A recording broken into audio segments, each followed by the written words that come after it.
Donald Trump was signing an act dealing with water infrastructure when he was asked about the death of Jamal Khashoggi and the Saudi connection. They had a very bad original concept. It was carried out poorly, and the cover-up was one of the worst in the history of cover-ups. Because whoever thought of that idea, I think, is in big trouble.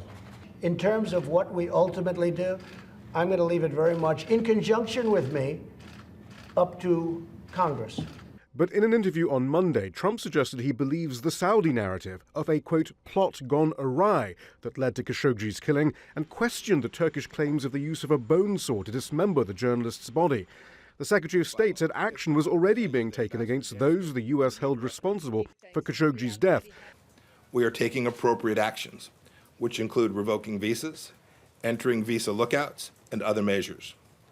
We are also working with the Treasury Department to review the applicability of global Magnitsky sanctions to those individuals.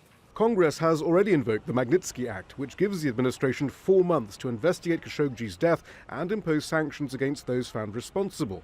The vice president also expressed his horror at the death of Khashoggi and said that the information gathered by CIA Director Gina Haspel in Turkey will be key in the coming days.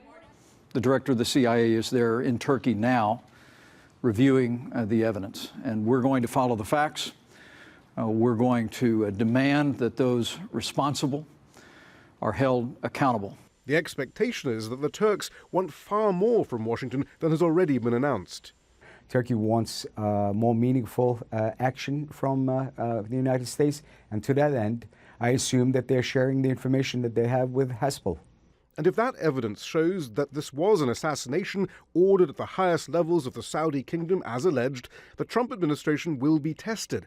In the meantime, the president, the vice president, and secretary of state all continue to emphasize the importance of the relationship between the U.S. and Saudi Arabia, both economically and geopolitically. Shihab, Rattansi, Al Jazeera, Washington.